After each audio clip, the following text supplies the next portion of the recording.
Oh, iya. Oke, shalom buat teman-teman semua. Welcome to the Komsel Oxford.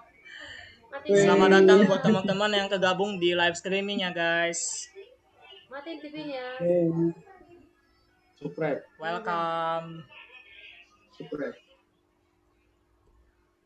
Ini gue simpan. Yuk teman-teman, ada yang mau sharing?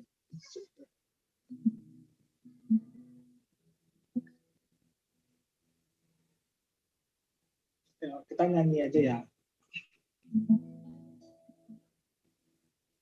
Lebih jelas kayak gini atau karena ini pakai headset, Well? Bila kan pandang wajahmu di dalam kemuliaan Bapa Surgawi. Kalau pakai headset, ya. Blooming tadi jadi co-host.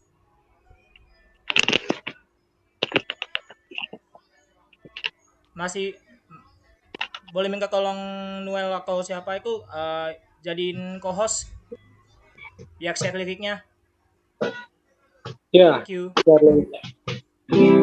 Kalau ini ya, bilakah ku pandang wajahmu. Yap. Nah, itu. Boleh share liriknya. Dia oke. Kita nyanyi. Bilakah ku diam di sana.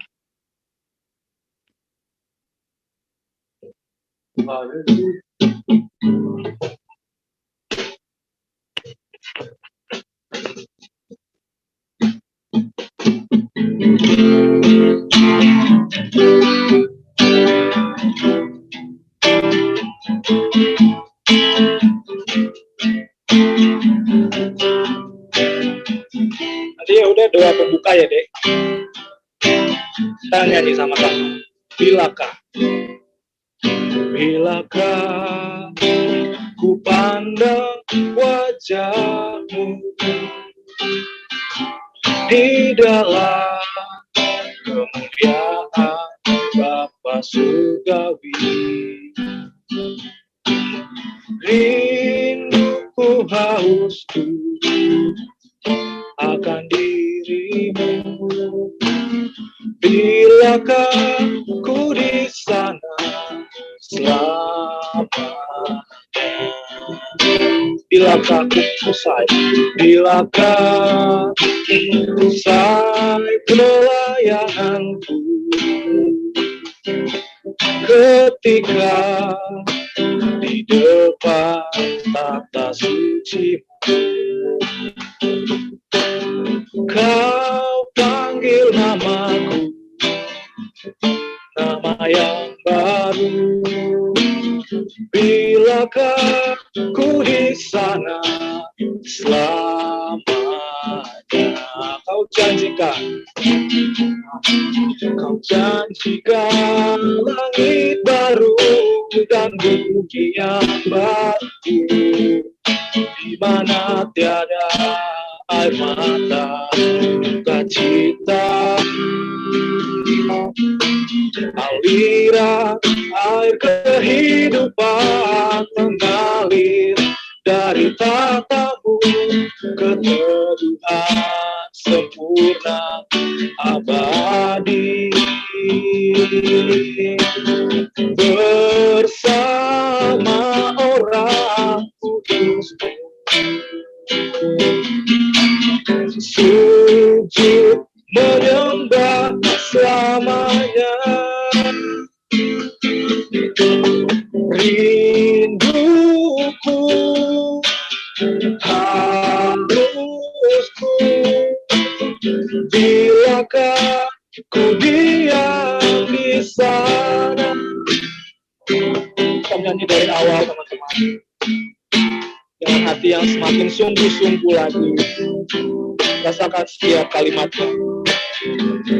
Bilakah ku pandang wajahmu, bilakah ku pandang wajahmu di dalam kemuliaan Bapa Surgawi.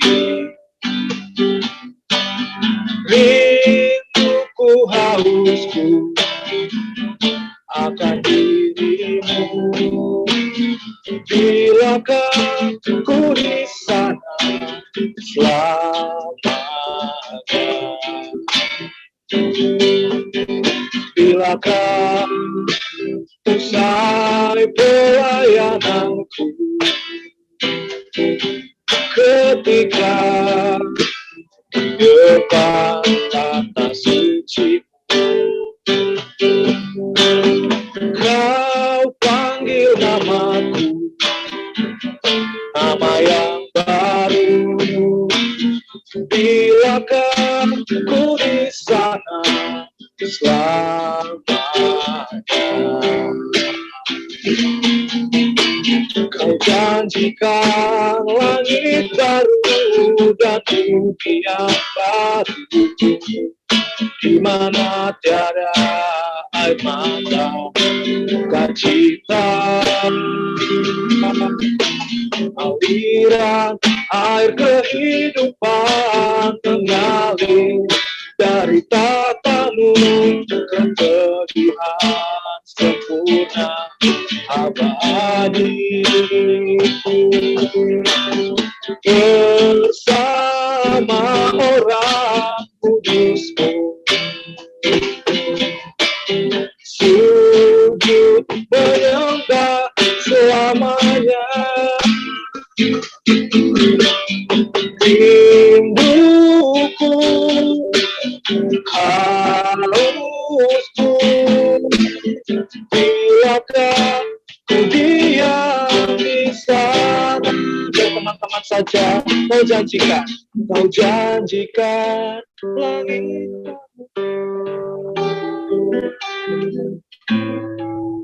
di mana tiada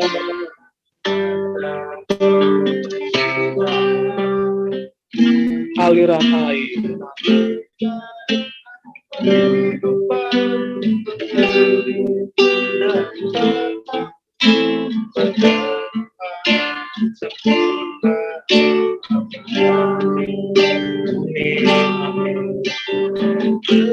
Sama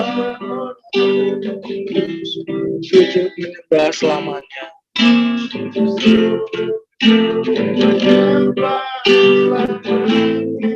Rinduku, hausku,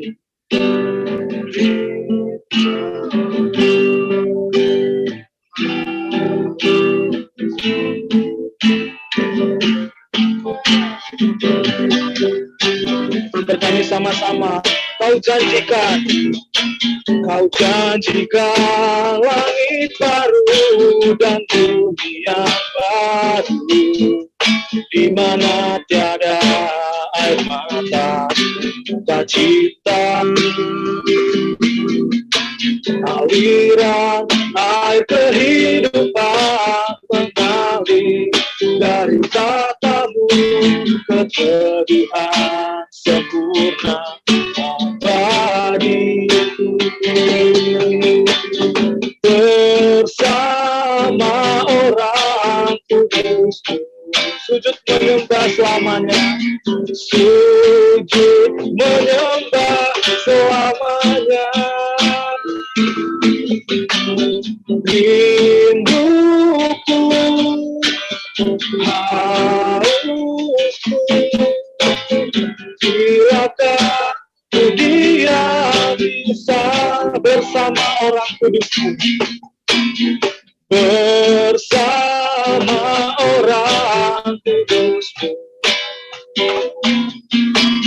sujud menyembah selamanya. Rinduku, hausku, bilakah ku diam di sana. Rinduku, hausku, rinduku, hausku, bilakah ku diam di sana. Rinduku,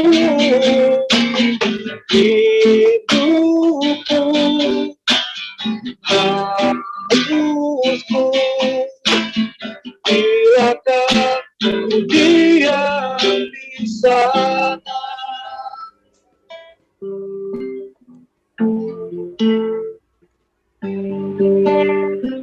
Biar Yehuda yang dua buka.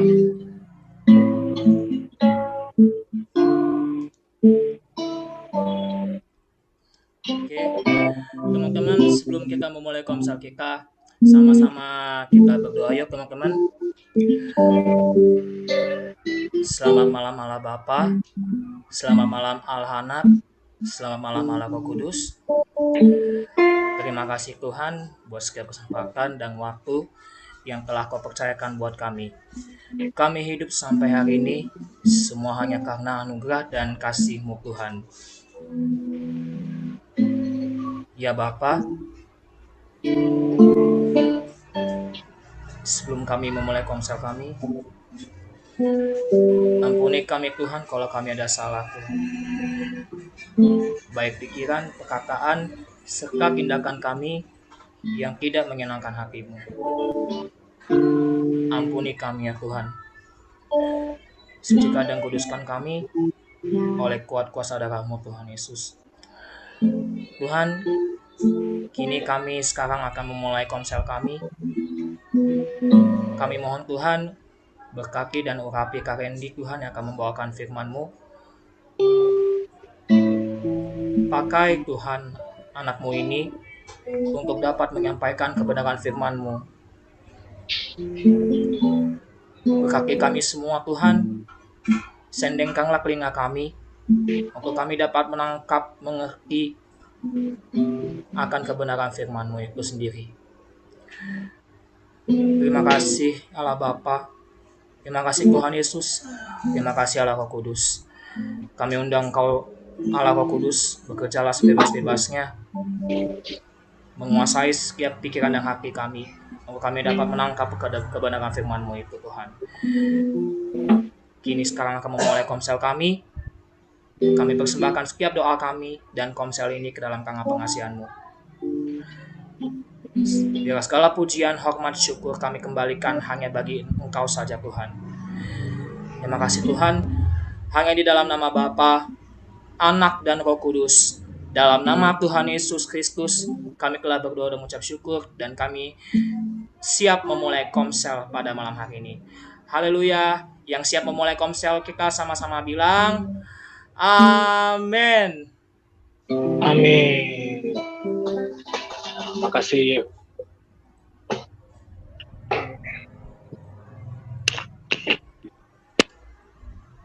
Lagu tadi enak kita nyanyiin sama-sama ya. Semoga tadi teman-teman juga ikutan hanyut dalam lagu. Walaupun tadi ketukannya agak berantakan ya. Iya. Tadi walaupun ketukannya agak berantakan, saya takutnya teman-teman keganggu. Ya, makanya tadi agak saya kencengin. Ya teman-teman, kita masih ada dalam doktrin Corpus Delicti. Kita sekarang membahas masih tema besar Corpus Delicti. Corpus Delicti. Jadi kalau kita ini biasa doktrinnya Corpus Delicti, terus tema aplikatif, doktrin lagi, aplikatif lagi, doktrin lagi.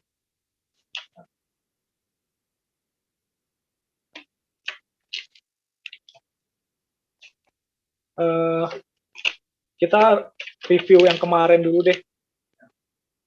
Review yang kemarin, hari Senin. Kemarin itu kita bahas soal salah satu kriteria persekutuan yang di dalamnya ada saling. Di dalamnya ada saling. Persekutuan yang ideal. Tuhan mengendaki persekutuan yang kecil. Tuhan mengendaki persekutuan yang kecil. Karena Alkitab berkata, sebab dua atau tiga orang berkumpul di dalam namaku, di situ aku ada di tengah-tengah mereka. Persekutuan yang kecil menimbulkan rasa saling yang lebih besar. Tidak ada sekerumunan orang yang bisa saling satu sama yang lain, karena orangnya kebanyakan. Jadi Tuhan memilih untuk hadir di kelompok kecil. Karena pertama, Tuhan mau menyatakan kehendaknya dalam kelompok kecil saja. Besar dan kecil. Tuhan lebih suka kelompok kecil, karena yang kedua itu adalah dalam kelompok kecil, kemungkinan salingnya itu mulai besar. Ya, Tuhan mau menyatakan dirinya kepada orang-orang yang yang tidak menyayangkan nyawanya. Ya, namanya juga saling. Saling itu berarti dia mengorbankan dirinya, mengorbankan nyawanya.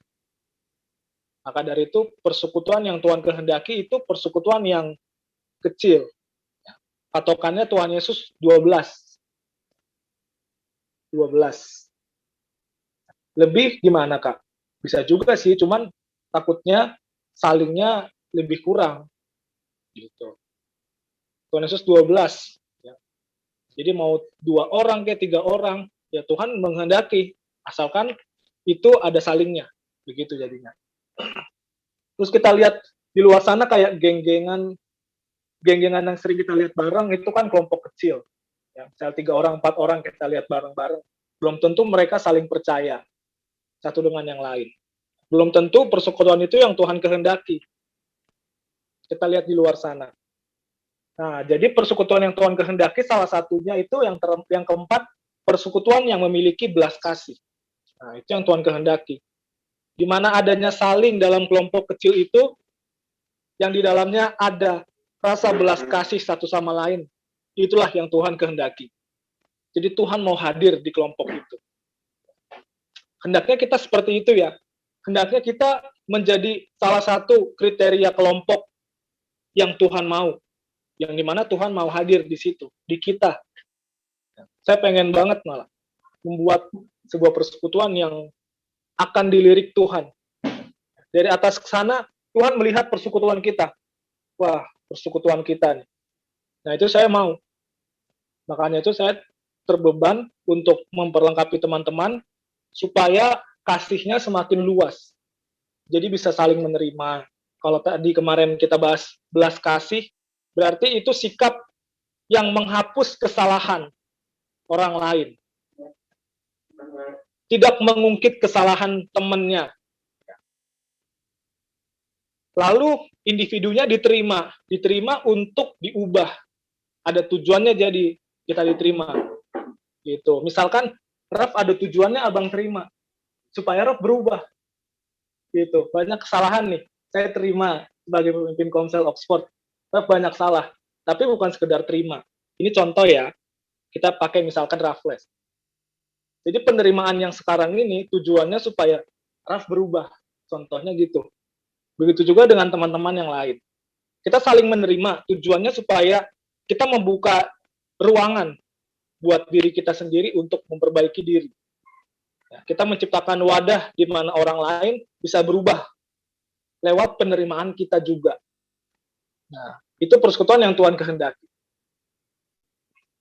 Persekutuan yang ideal. Belas kasih.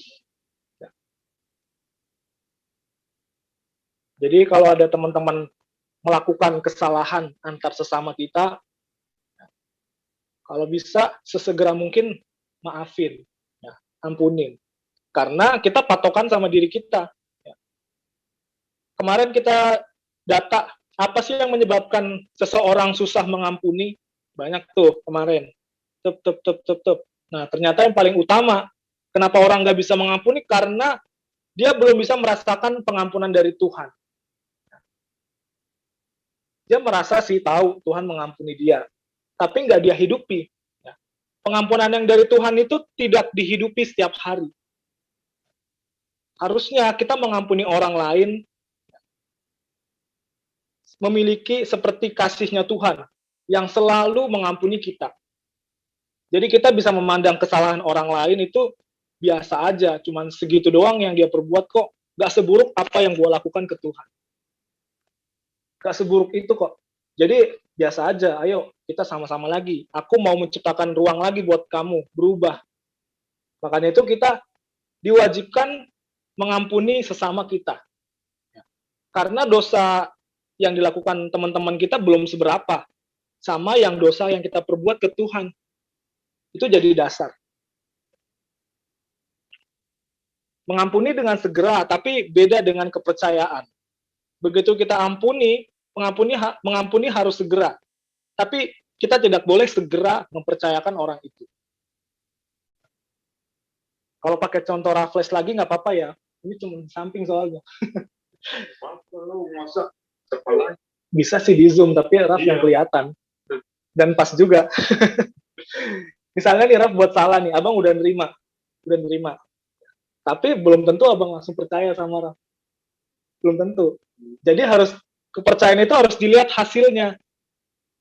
Saya harus ngelihat Raffles dulu berubah. Ada bukti atau ada buahnya. Buahnya supaya Raffles berubah. Kebiasaannya berubah, responnya berubah, gitu. Diukur waktu. Coba, misalnya saya kasih waktu target sebulan, bisa Raff kebiasaan baiknya lebih naik lagi. Gitu. Ini kriteria pribadi. Orang yang mengampuni, yang menerima. Terus dia bisa melakukan kebiasaan baik, itu dalam jangka waktu 2 bulan bertahan. Wih, hebat. Nah, kayaknya udah bisa nih. Saya kasih kepercayaan ke Raffles. Misalkan jaga rahasia. Jaga rahasia itu kepercayaan. Jaga rahasia. Ya. Sedikit-sedikit bolehlah abang share ke Raffles masalah yang privasi. Karena abang percaya. Karena abang saya lihat buahnya Raffles. Gitu. Terus apa, kasih uang. Bisa kepercayaan. Lah, titip dulu ya. Abang mau pergi ke sini. Atau beli makan nih. Ya, apa aja. Saya kasih 100.000. Percaya. Saya percaya karena Raffles kelihatan buahnya. Jadi tujuan diterima itu supaya kita bisa kelihatan buahnya. Gitu. Pengampunan harus segera, kepercayaan itu harus dilihat waktu. Dan tempat untuk menyediakan waktu memulihkan kepercayaan itu ada dalam kelompok kecil. Kelompok kecil itu tempat di mana penerimaan tanpa batas seharusnya di dalam gereja. Persekutuan itu gereja juga. Ya, gereja adalah orang, bukan gedung. Di dalam gereja, harusnya itu adalah tempat di mana seseorang mendapatkan penerimaan tanpa batas untuk diubah. Gitu. Banyak orang yang pahit sama gereja karena gereja hanya memilih-milih orang-orang yang kudus saja. Begitu dilihat ada orang yang tidak kudus, kedapatan melakukan kesalahan, dijauhin dan diomongin. Si ini begini loh. Masa sih? Jangan temenin dia lagi. Jangan mau kalau disuruh-suruh lagi. Gitu. Misalnya kayak gitu. Hal itu harusnya hanya di lingkungan lain aja, jangan di gereja. Ternyata malah gereja juga. Banyak di luar sana ya, gereja masing-masing atau lingkungan rohani. Gitu. Nah, kita yang sadar, kita yang udah terima kebenaran, ini kepercayaan juga nih. Kita mesti nunjukin kalau kita berbeda dari orang-orang pada umumnya. Orang-orang pada umumnya punya penerimaan yang palsu. Tapi kalau kita harus menyediakan penerimaan yang tulus. Karena kita udah tahu kebenaran. Kebenaran membuat kita tulus untuk menerima siapapun yang berbuat salah. Makanya itu persekutuan yang kecil harus dilandaskan perasaan berbelas kasih. Gitu yang kemarin. Itu yang kemarin. Nah, ini Shalom yang di Zoom, yang di IG. Ya, ada Fani Purba join. Oke. Kita sambung ya. Sekarang kita mau bahas tentang keluarga Allah. Nah, ini masih dalam doktrin corpus delicti. Singkatnya corpus delicti itu adalah pembukti kesalahan Lucifer telah dilakukan. Dulu di tahta Allah, Lucifer itu berbuat salah kan, memberontak sama Tuhan. Nah, dia dibuang ke bumi, ya, dia berkuasa atas bumi. Nah, baru diturunkan Adam, diciptakan Adam untuk mengalahkan Lucifer. Tahu-taunya Adam kalah. Nah, terus skornya kuasa kegelapan 1, kuasa Allah 0. Padahal gacauan Allah itu Adam. Tapi Adam kalah. 1-0, 1 dari pihak iblis. Lalu Allah Bapa mengutus Tuhan Yesus untuk mengalahkan Lucifer, membuktikan bahwa ada pribadi yang tidak memberontak sama sekali. Yaitu Tuhan Yesus. Ya. Setiap kesalahan itu harus dibuktikan dengan adanya yang benar. Ya. Kita nggak bisa menentukan warna ini hitam kalau nggak ada warna putih. Gitu, ada pembandingnya. Jadi Yesus menunjukkan sisi putihnya. Jadi kontras tuh. Kehidupan Lucifer dan kehidupan Tuhan Yesus kontras. Ya. Adanya pemisahan yang signifikan, yang jelas, bersih. Beda banget. Bukan abu-abu pembedanya. Jadi Yesus berhasil menunjukkan ketaatan yang luar biasa. Jadi lawan yang berontak kan taat. Lawan kata memberontak itu kan taat. Lawannya Lucifer, Tuhan Yesus. Jadi skornya satu sama. Untuk kuasa gelap dan kuasa Tuhan satu sama. Nah, tidak sampai di situ, itu perjuangan kita selanjutnya. Untuk mengubah keadaan jadi 2-1. Ini kuasa Allah. Makanya itu kita ada. Tujuan kita ada itu yang paling utama, mengalahkan Lucifer. Makanya manusia mau sebejat apapun dia, Allah tetap memelihara. Tetap. Allah masih mencari. Dicari siapa orang-orang yang sama kayak Tuhan Yesus. Dicari orang-orang yang rela kehilangan nyawanya untuk bisa mengalahkan Lucifer. Masih Allah Bapa dalam atas sana masih mencari siapa nih orang-orangnya. Dan kita berharap kita juga termasuk ambil bagian dalam mengalahkan Lucifer. Kita jadi pembanding.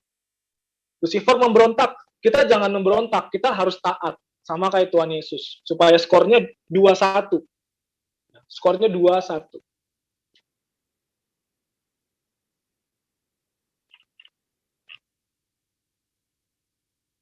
Nah, jadi tujuan manusia kita udah tahu ya. Manusia ada untuk mengalahkan Lucifer. Menjadi corpus delicti. Bukti yang menyatakan bahwa kesalahan Lucifer telah dilakukan. Ya. Karena itu Lucifer nggak langsung dibinasakan. Lucifer nggak langsung dibinasakan karena ini. Karena skornya masih sama. Gitu. Jadi kalau begitu duanya ini dibantu sama sikap hidup kita yang semakin benar. Pada akhirnya nanti divonis ya, kita menang dan Lucifer kalah.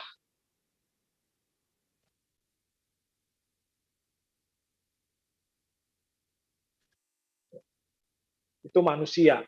Nah, kita sering dengar kalau manusia itu makhluk sosial. Manusia adalah makhluk sosial. Maksudnya makhluk sosial itu manusia yang membutuhkan relasi, membutuhkan hubungan, memiliki kebersamaan dan persekutuan ya, dengan sesamanya. Itu manusia, itu baru namanya orang. Ya. Kalau dia nggak butuh persekutuan, dia nggak butuh kebersamaan, dia bukan orang. Tapi apa? Kalau bukan orang, tapi apa? Mungkin yang lain. Mungkin kucing. Ya, kayak gitu. Kalau dia nggak butuh hubungan, dia bukan orang berarti. Karena orang itu, manusia itu adalah makhluk sosial. Itulah kebutuhan jiwa. Jiwa manusia itu butuh penerimaan, butuh kebersamaan ya, pada hakikatnya. Karena Allah Bapa men-setting manusia untuk menjalin hubungan satu dengan yang lain. Ya. Itu ada dalam mandat Allah Bapa kepada manusia. Beranak cuculah dan bertambah banyak, penuhilah bumi. Nah, untuk melakukan itu semua kan, itu perlu namanya relasi. Ya, perlu ngobrol juga, tukar pikiran. Ya. Karena itulah manusia itu makhluk sosial. Nah, kita kan diciptakan segambar dan serupa dengan Allah. Sebagaimana hakikat kita yang membutuhkan relasi, begitu juga dengan Allah. Allah membutuhkan persekutuan, bukan dengan seperti Allah yang lain. Kalau manusia membutuhkan manusia, kalau Allah bukan membutuhkan Allah. Allah membutuhkan orang-orang yang punya karakter seperti Allah. Gitu. Bukan Allah dengan Allah lain. Tapi Allah membutuhkan orang, manusia, yang berkarakter seperti Allah. Supaya bisa nyambung persekutuannya.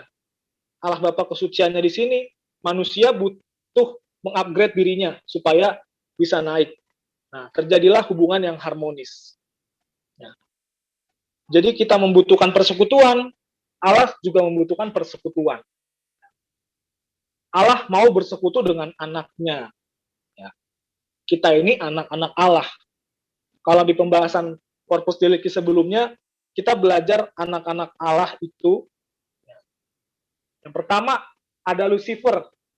Lucifer juga anak Allah. Kenapa anak Allah, Kak? Ya, itu pembahasannya nanti. Sebenarnya udah dibahas sih, Corpus Delicti sebelumnya. Gitu. Kalau yang mau tahu, bisa rekamannya dilihat, atau kita bahas nanti.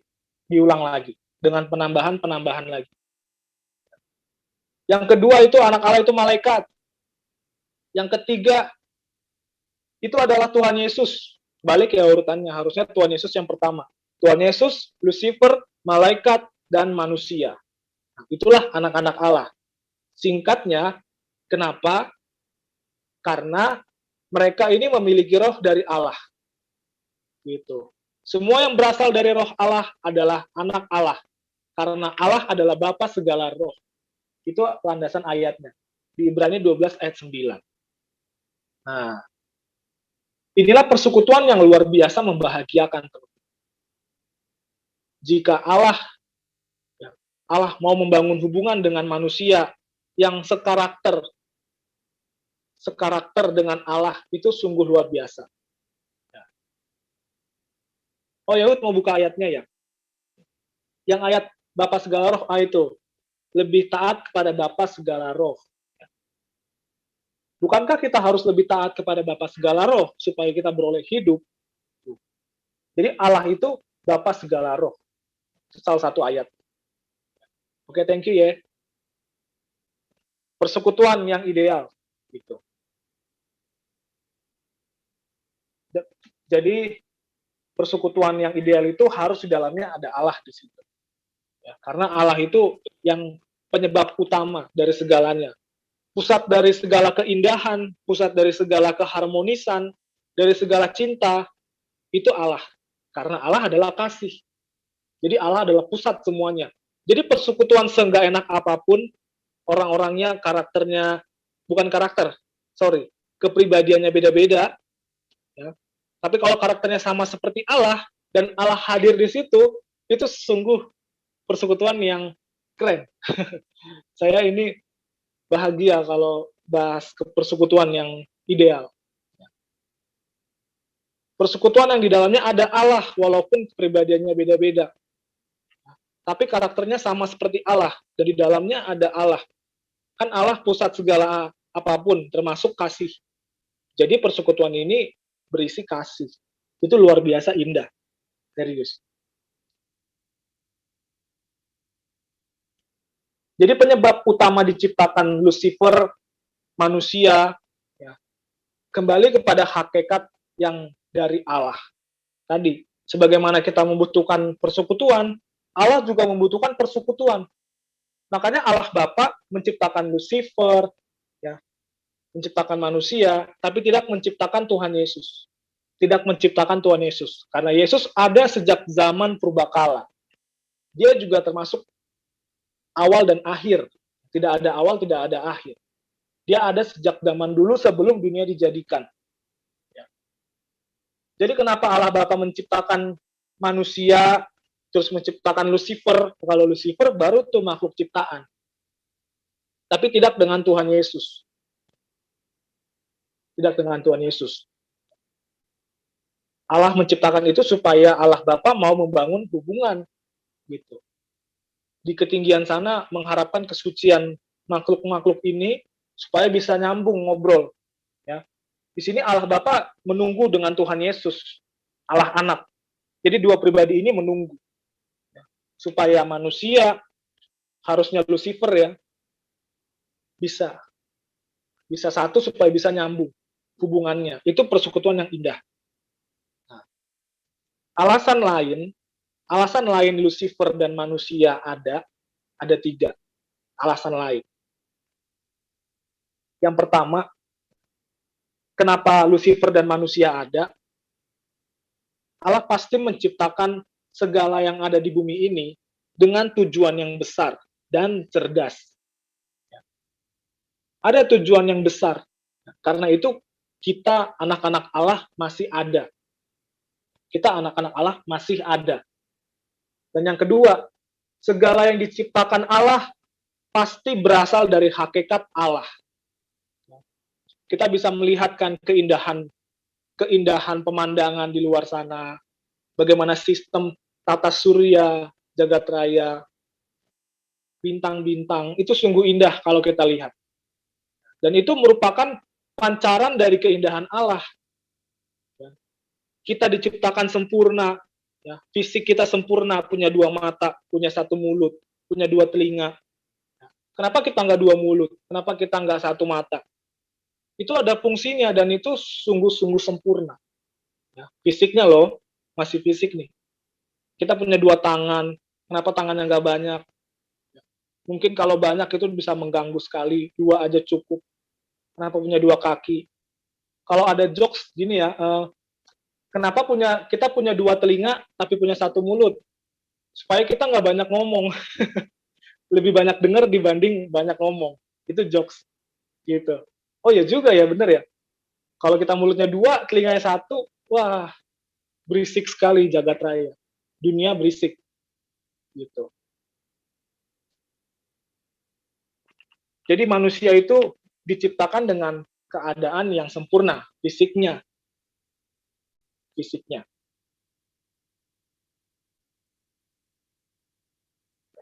Segala yang diciptakan Allah berasal dari hakikat Allah dan nilai-nilai yang sesuai dengan keindahan Allah. Gitu. Jadi unsur-unsur dalam diri kita itu sama dengan unsur-unsur Allah. Sebagaimana kita makhluk pekerja, Allah Bapa juga bekerja. Sebagaimana kita punya pikiran, perasaan, kehendak, begitu juga dengan Allah yang memiliki pikiran, perasaan, kehendak. Sebagaimana kita cerdas, punya pertimbangan-pertimbangan, punya pertimbangan yang bisa kita pikirkan untuk menentukan keputusan. Allah Bapa juga punya pertimbangan-pertimbangan itu. Jadi kesempurnaan kita itu dilandaskan dari hakikat Allah dan nilai-nilai keindahan dari Allah. Jadi begitu. Karena itu teman-teman bersyukur dengan apa yang teman-teman punya. Ya. Bersyukur dengan apa yang teman-teman punya. Kita di sini dengan fisik yang berbeda-beda, ya, yang penting sama-sama manusia punya organ tubuh yang normal. Nah, itu sangat bersyukur. Ya. Kita bisa maksimal dalam melakukan apapun, kita bisa belajar, kita bisa berinteraksi, gitu. Karena beberapa orang di luar sana nggak bisa kayak kita. Ya. Fisik yang tidak sempurna, itu yang maksudnya. Sama yang ketiga, kenapa Lucifer dan manusia ada? Yang ketiga itu karena segala yang diciptakan Allah bertujuan untuk membangun kepentingannya. Itu tujuannya. Segala yang ada di bumi ini untuk Tuhan. Diciptakan dari Tuhan dan ada untuk Tuhan. Semuanya milik Tuhan. Gitu. Kembali ke Tuhan semuanya. Nah, itu tiga tadi menjadi dasar kenapa Lucifer dan manusia bisa ada. Tapi dapat disimpulkan kenapa Lucifer tidak langsung dibinasakan atau Lucifer kenapa ada. Ya, pada akhirnya dia akan memberontak. Kenapa Lucifer ada? Lucifer, manusia, malaikat, kenapa mereka diciptakan Tuhan? Karena Allah Bapa mau membangun hubungan dengan keluarganya. Keluarga yang nyambung dengan Allah Bapa. Ya. Jadi ngomongnya bisa enak, tektok. Ya. Beda kan kalau kita ngomong sama anak-anak, kita mesti nyesuaiin tingkat bahasa kita, direndahin lagi, diminimalisir lagi, kata-kata yang sulit diminimalisir lagi supaya bisa nyambung. Ya. Allah Bapa nggak gitu. Allah Bapa hanya berkenan berkomunikasi dengan orang-orang yang kudus juga. Sebagaimana Allah kudus, kita harus kudus. Kuduslah kamu sebab aku kudus. Itu kata di Alkitab.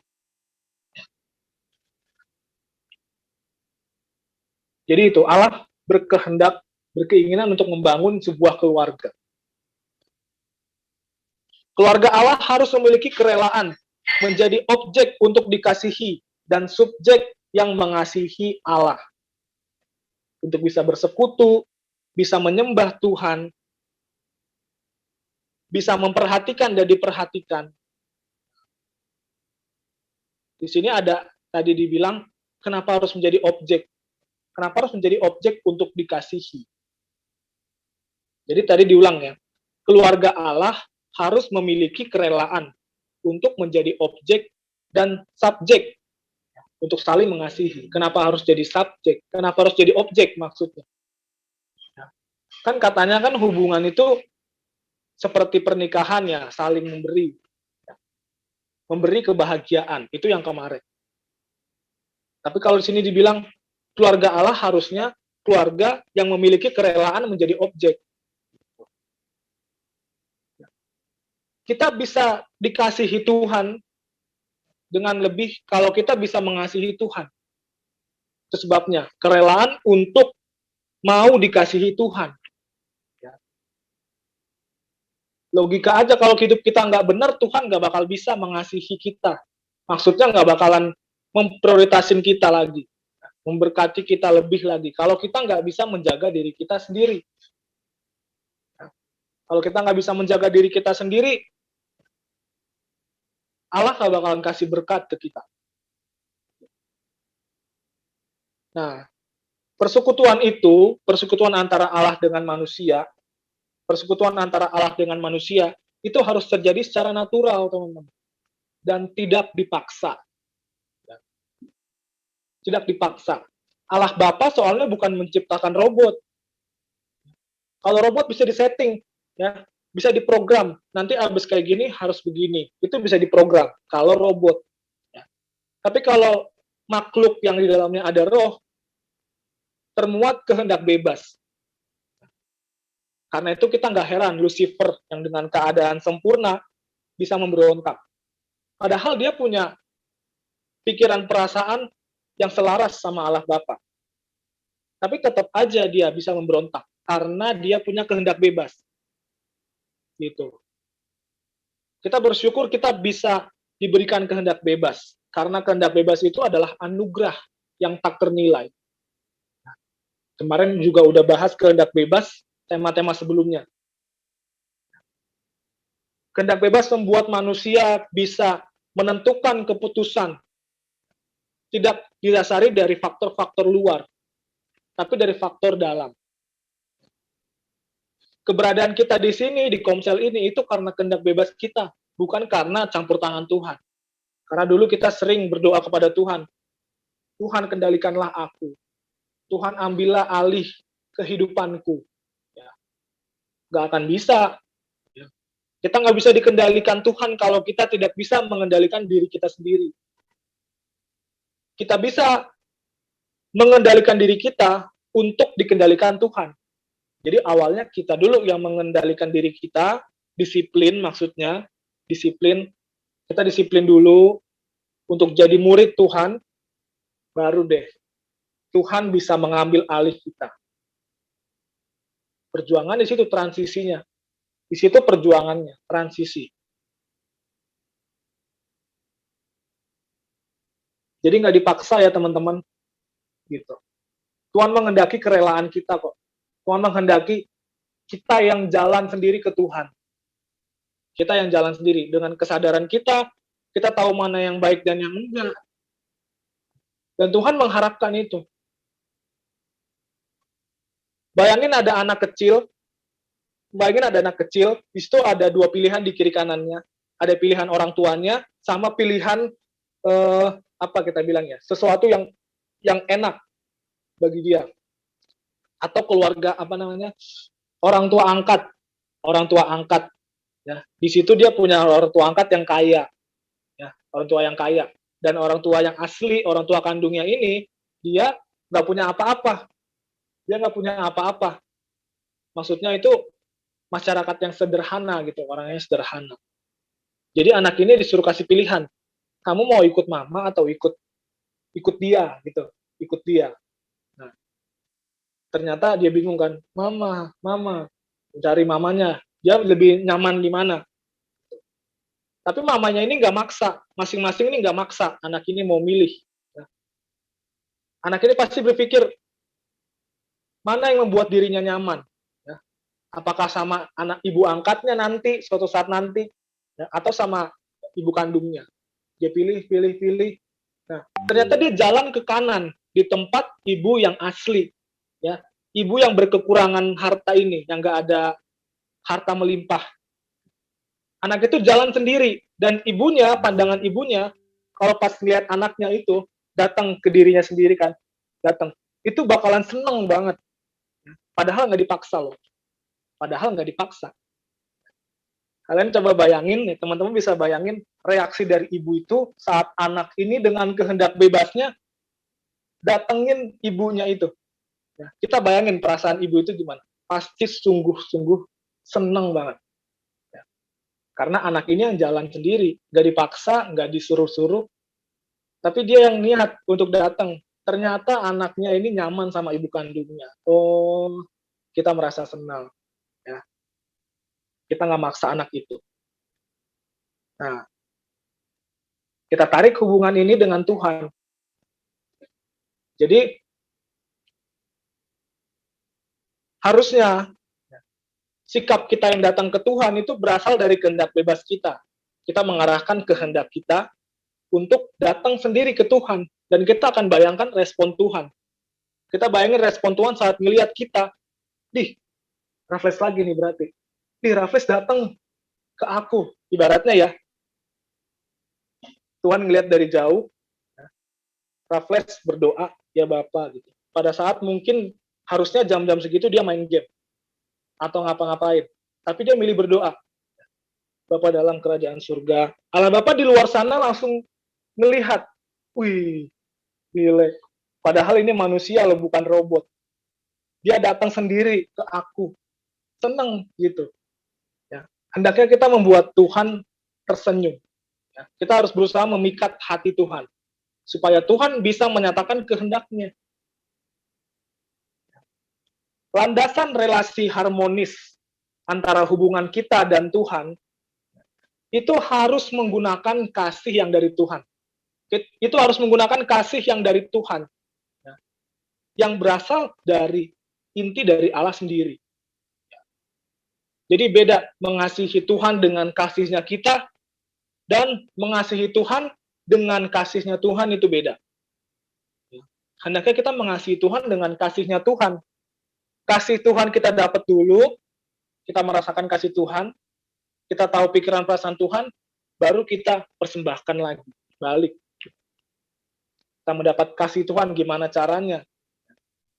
Bangun persekutuan dengan Tuhan, belajar firman, untuk tahu kehendak Tuhan secara tertulis. Setelah kita mendapat kasih Tuhan, baru kita ekspresikan lagi, kata kita kasih ke Tuhan. Kita kasih ke Tuhan, maksudnya kita mengasihi Tuhan dengan kasihnya Tuhan. Bukan dengan kasih manusia pada umumnya.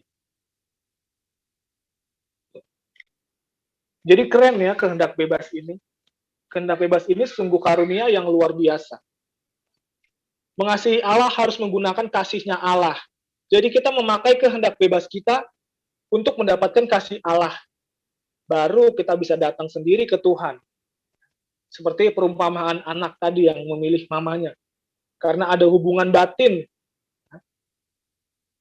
Ada ikatan batin yang kuat antara anak kandung dengan ibu kandung. Gitu. Walaupun ditawarin keindahan dunia yang diwakilkan orang tua angkat yang kaya. Tapi dia nggak milih karena dia nggak ada ikatan batin. Anak itu jalan sendiri ke Tuhan, anak itu jalan sendiri ke ibunya, dan dia memilih ibunya. Mengasihi Allah harus menggunakan kasihnya Allah. Coba kita buka ayat dulu yuk, 1 Yohanes 4 ayat 8.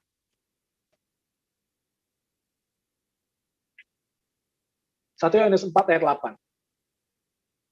Nah, masih konsen ya teman-teman? Slide belakang masih konsen nih. Ada Bang Dosro. Wis, Bang Dosro. Brother, tolong baca dong. 1 Yohanes 4 ayat 8. Bisakah? Ya, lope-lope Bang Dos. Demikian firman Tuhan, barang siapa tidak mengasihi, ia tidak mengenal Allah, sebab Allah adalah kasih. Nah, oke, thank you, Bang. Barang siapa tidak mengasihi, ia tidak mengenal Allah, sebab Allah adalah kasih. Ya. Mengasihi Allah harus dengan memakai kasihnya Allah. Gitu. Itu dua hal yang berbeda dengan mengasihi Allah dengan kasih kita. Ya. Karena yang kita pikir baik belum tentu Tuhan baik. Belum tentu yang Tuhan mau maksudnya. Oke, makasih ayatnya. Nah, jadi teman-teman, terakhir nih. Pada akhirnya kita akan membangun keluarga Allah bersama-sama di langit baru dan bumi yang baru. Di sana itu sedang menunggu, Allah Bapa sedang menunggu bersama Tuhan Yesus. Menunggu kedatangan kita. Menunggu kedatangan kita. Karena itu nggak heran Tuhan mengizinkan segala bentuk kompleksitas ya, permasalahan hidup, pandemi kayak gini itu terjadi gitu. Karena Allah mau segera. Jadi dengan situasi yang sulit ini, kita dibentuk lebih lagi jadi militan. Tahu nggak bukti teman-teman militan? Kita kan dibuat keadaan sulit ya sama dunia ini, kita nggak bisa ketemu. Ya. Tapi dengan adanya teknologi, kita bisa ketemu di sini. Kita mengusahakan supaya kita dengar firman. Nah, itu makanya kita jadi militan. Ya. Nggak peduli keadaan situasi kondisi, pandemi kayak gini. Yang penting gue mau dengar firman, walaupun terbatas. Lebih enak sebenarnya dua kayak begini. Lebih enak pertemuan offline, lebih touch gitu. Semoga firman yang dibicarain ini bisa nyampe ke hati teman-teman. Itulah perantaranya deh, pakai firman aja. Gitu. Nah, pada akhirnya kita akan ke sana, teman-teman. Kita akan ke langit baru, bumi yang baru. Allah Bapa berkehendak membangun suatu keluarga dan menikmati kehidupan bersama-sama dengan keluarga yang dibangunnya. Inilah awal dari kerajaan Allah. Inilah awal dari kerajaan Allah. Sejarah kerajaan Allah itu dimulai dari situ nanti. Satu pertanyaan penutup. Nah, teman-teman ada yang bisa jawab nggak?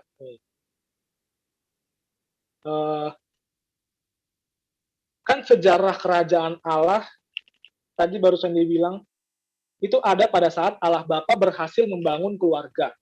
Nah, terus, kalau dulu itu apa? Apakah dulu disebut kerajaan Allah yang dimana skenario atau scene, ya, scene Lucifer memberontak, gitu. Sebelum jauh-jauh sebelum dunia ini dijadikan. Di situ hanya ada Allah Bapa, ada Allah Anak, belum Tuhan Yesus karena Tuhan Yesus belum menjadi manusia.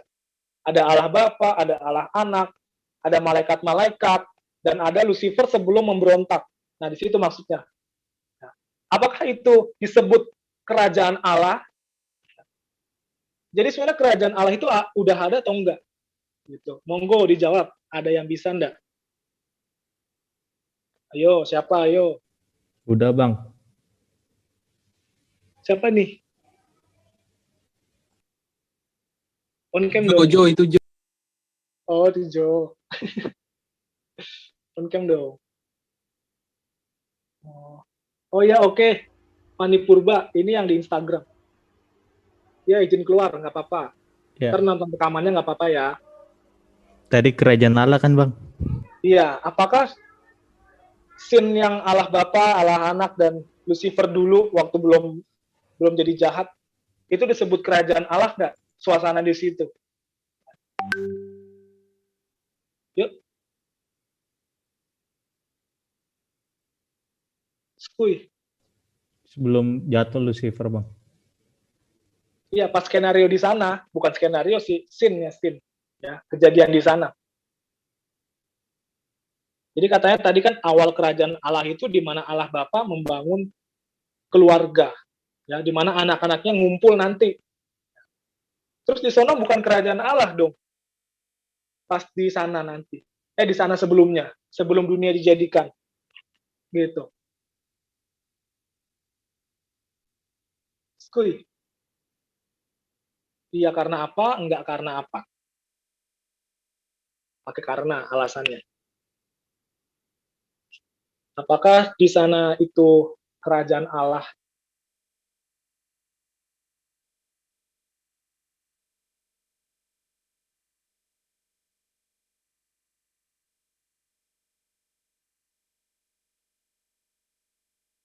Hai Jo,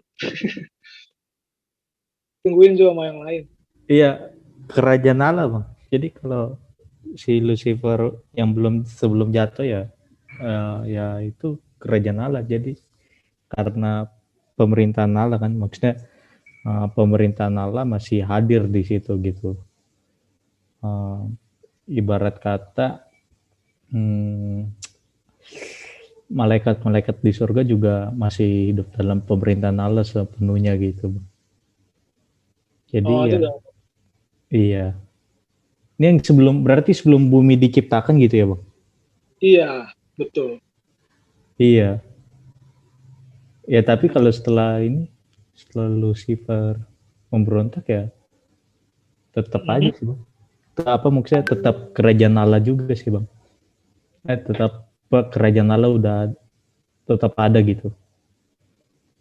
Ya kan Lucifer ini apa maksudnya dibuang ya bang ke bumi gitu. Ya. Tapi kita juga nggak tahu sih, katanya pas di Ayub itu masih bisa ke sorga gitu bang. Nah itu gimana ya? Apa emang belum ini ya? Maksudnya waktu Tuhan Yesus belum mati di kayu salib emang Lucifer ini masih bebas gitu ya bang? Iya Oh, itu pertanyaan saya sih bang. oh, nanya lagi ceritanya. Eh, ini nanya lagi nih, berarti nanti ya. Kayaknya belum cocok sama pembahasan ini Jo. Oh boleh, Bang Dosro. Oke, tapi Jo thank you ya. Ini Jo ini jawaban yang pro. Berarti iya. Oke Bang Dos, monggo Iya, kerajaan. Halo, tes. tes. Ya, kerajaan Allah udah ada. Udah ada sebelum dunia dijadikan. Itu biblikanya, maksudnya berdasarkan Alkitabnya, doa yang diajarin Yesus di doa Bapa kami ya. Jadilah kehendakmu di atas bumi seperti dalam surga. Jadi dia udah punya pengalaman gitu. Kalau sebelum dunia dijadikan, ada surga gitu. Di situ pemerintahan Allah udah ada. Gitu sih. Oh, berarti betul. Ya. Yang dinamakan kerajaan Allah di sini fokusnya ke pemerintahan Allah. Makasih Bang Dos ya. Ada yang jawaban yang bukan nggak? Ya. Jadi kerajaan Allah itu nanti. Ya. Belum ada kerajaan Allah. Ada yang jawabannya itu nggak? Oh Dewi, mantep. Kalau Dewi ya kenapa bilang gitu? Gimana ya? Surga itu sudah ada sebelumnya. Tapi kerajaan itu kerajaan Allah, kerajaan yang dimaksud di sini adalah anggotanya Allah. Tadi yang bilang keluarganya Allah. Jadi sebenarnya surganya udah ada, tapi kerajaannya masih dibangun. Kerajaan di sini adalah hubungan ya, antara Allah dengan kita. Jadi sebenarnya kerajaan itu adalah nantinya Allah akan ada bersama kita akan bersama dengan Allah. Jadi kalau menurut saya pribadi masih dibangun nih kerajaannya, tapi surganya udah ada. Beda hal, dua hal yang beda. Wilayahnya udah ada, tapi bangunannya nih yang belum ada. Nah, sudah ada nanti ketika Yesus turun ke bumi, Tuhan Yesus turun ke bumi untuk apa? Untuk nanti mengangkat kita yang percaya kepada Dia, ditaruhlah di bangunan yang sudah jadinya itu. Begitu sih menurut saya. Oh, itu jawaban yang menentukan kalau kerajaan Allah itu belum ada sekarang, adanya nanti. Oh iya, oke, thank you Dew. Ada lagi guys yang menolak argumen dari yang udah dikasih? Nah, apakah kerajaan Allah itu nanti atau sebelumnya? Gitu. Karena tadi kita belajar Allah Bapa hendak membangun keluarga. Hendak membangun keluarga. Nah, ada lagi nggak? Kalau nggak, biar bisa. Dari Noel, dari Jan, boleh deh. Atau mungkin dari Calvin mungkin. Oh, boleh.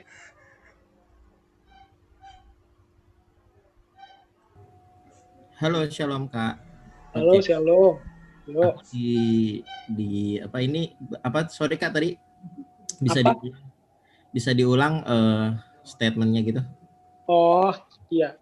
Jadi awal kerajaan Allah, sejarah awal kerajaan Allah itu dimulai dari Allah Bapa yang punya keluarga untuk membangun hubungan. Itu sejarah awal kerajaan Allah. Nah, itu udah statement. Nah, terus pertanyaan lagi. Loh, terus kalau kejadian yang dulu itu bukan kerajaan Allah ya? Kejadian di mana waktu pas sebelum dunia dijadikan. Ya. Scene di mana Lucifer belum jatuh. Jadi itu ada hubungan Allah Bapa, Allah Anak, malaikat-malaikat, dan Lucifer waktu belum jahat, baru jadi baik. Gitu. Apakah itu juga merupakan kerajaan Allah? Begitu. Oke. Mungkin tanggapan aku menanggapinya sebenarnya yang dimaksud dengan the kingdom of God atau kerajaan Allah itu adalah di mana Allah sendiri hadir dan bertahta ya. Jadi ketika kerajaan Allah sudah ada sejak pada masa penciptaan itu sendiri. Jadi Allah sendiri bertahta di mana Allah ada, di situ adalah wilayah kerajaannya seperti itu. Jadi kerajaannya itu jangan kita anggap sama seperti kerajaan kayak kerajaan yang ada di dunia gitu loh Kak. Jadi dia itu beda, dimensinya beda. Karena ketika yang aku pelajari di sekolah teologi, waktu Yesus hadir pun kerajaan Allah sudah hadir. Lewat apa? Lewat kehadiran Yesus. Yesus bilang kan kerajaan Allah sudah hadir. Kan orang Yahudi pada zaman Tuhan Yesus menantikan kerajaan Allah yang bentuk kerajaan. Yang benar-benar di mana Allah benar sebagai raja, Mesiasnya sebagai raja, benar-benar kerajaan yang mendominasi. Tetapi Yesus bilang kerajaan Allah itu sudah hadir. Yang dinanti-nantikan itu sudah hadir, tetapi penggenapannya itu belum.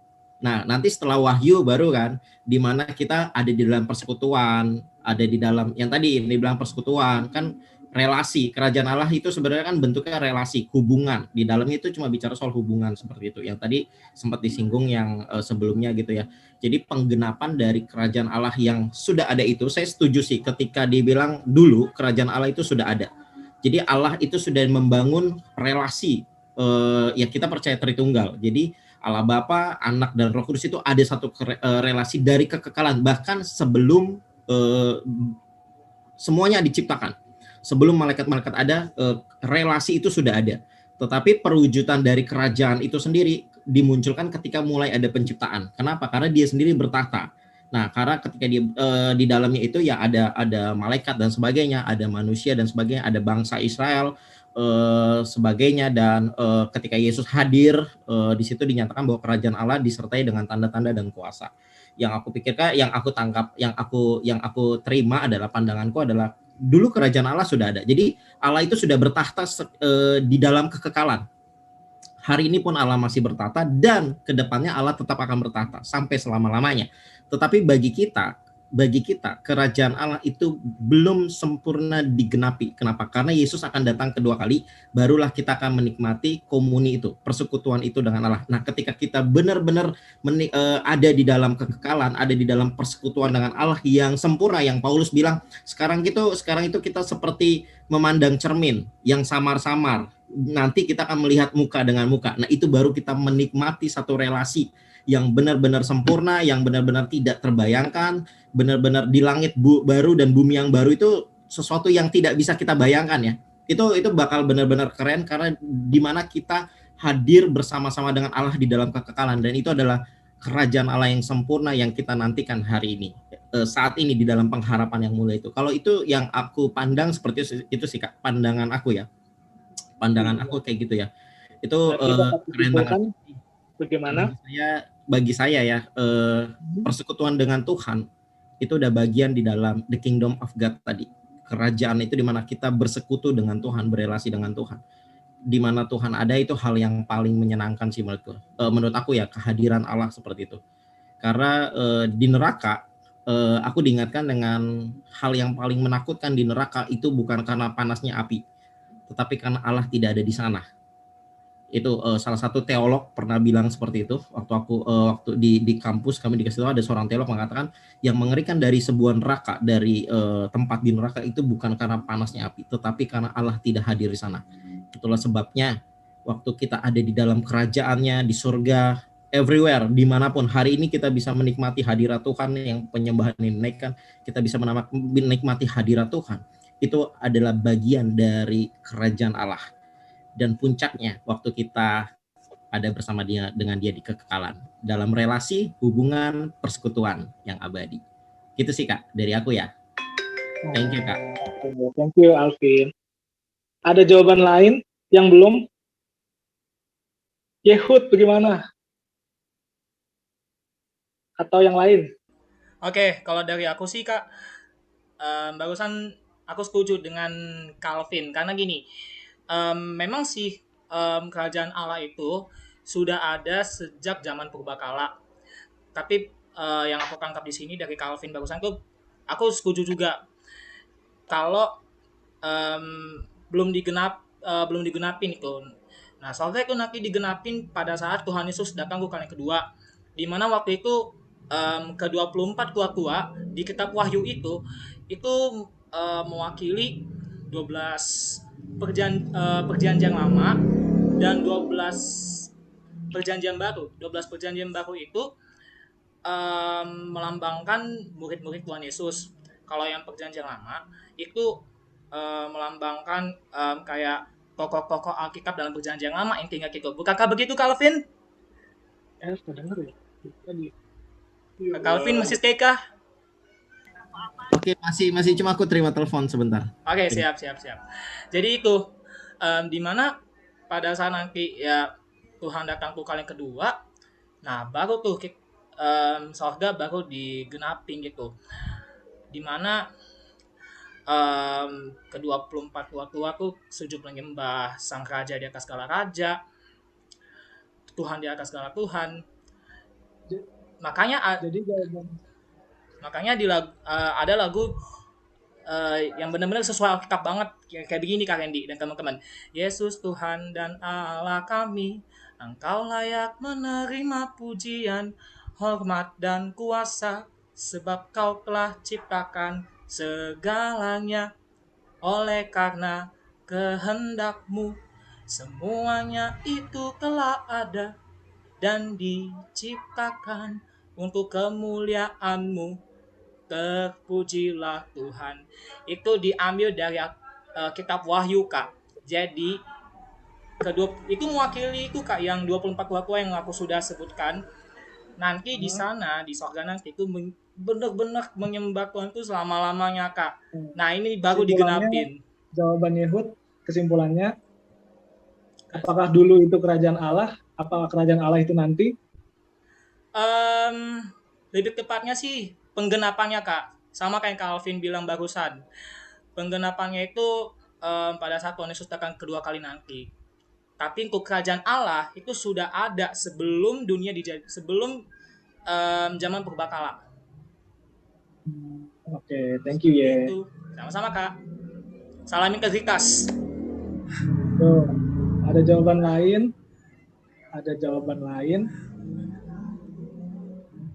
Ini keren sih. Keren. Ada jawaban lain, biar langsung kesimpulan nih.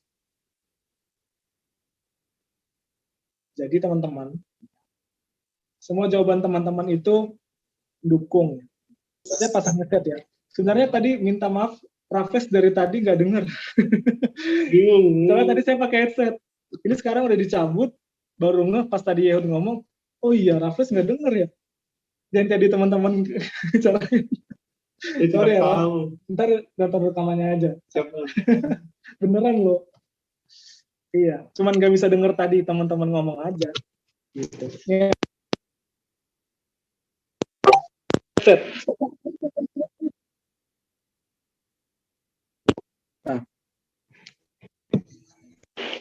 Nah.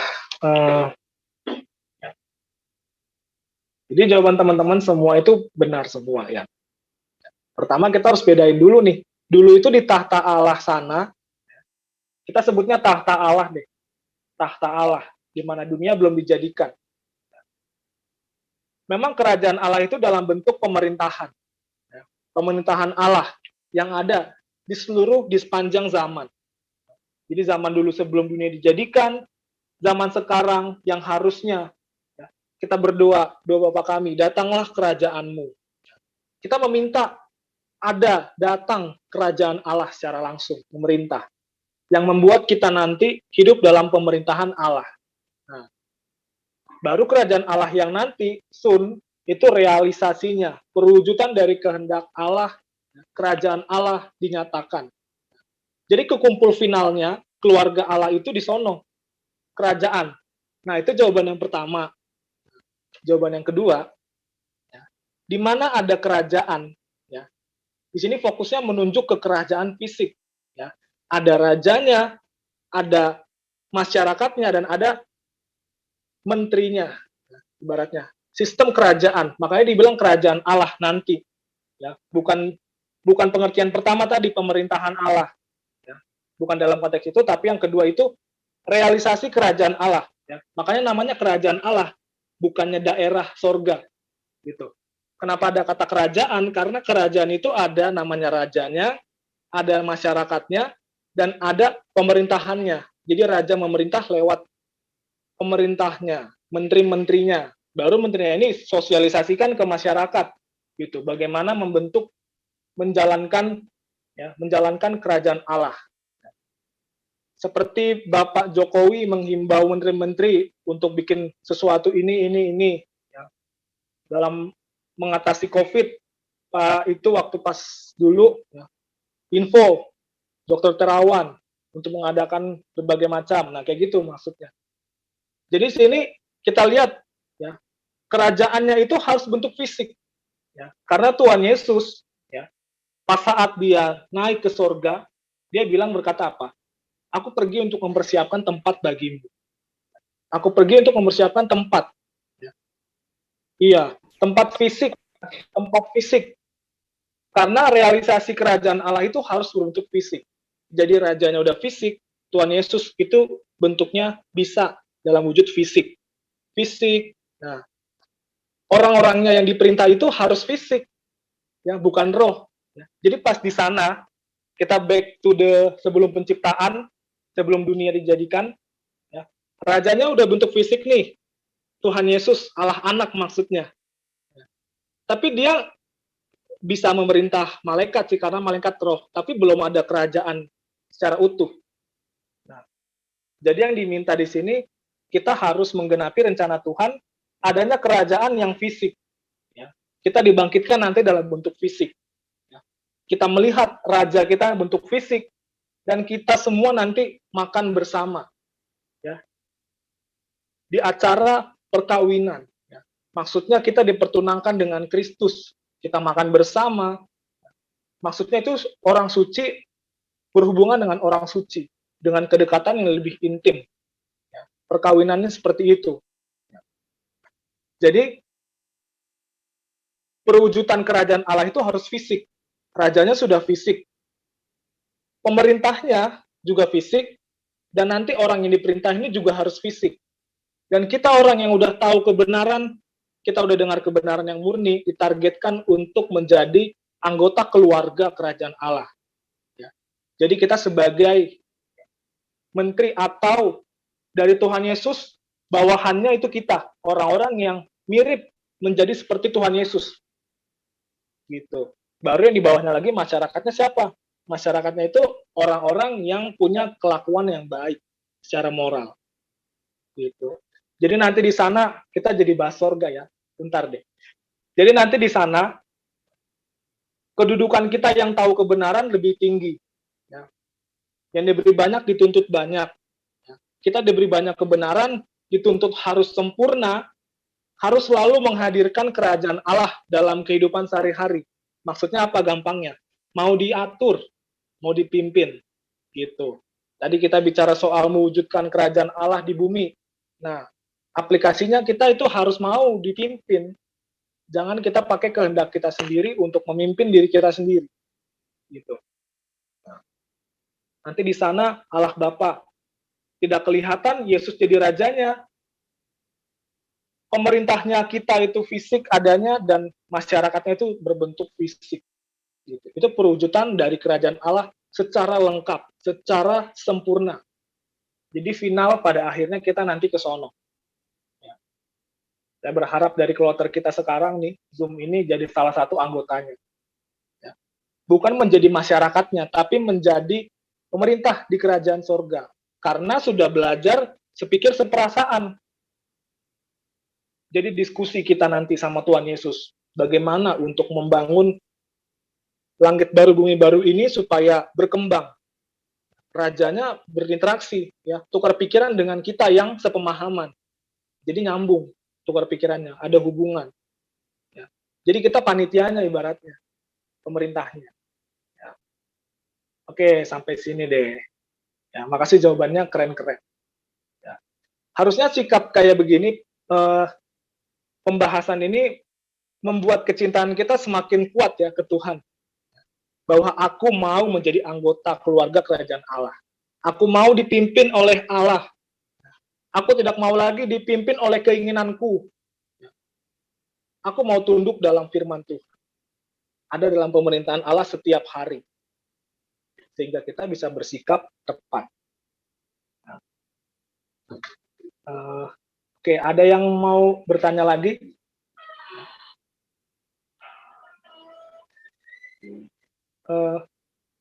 Kalau misalnya saya boleh minta tambahan waktu, saya pengen sharing sih ke teman-teman. Kita mau sharing apa ya?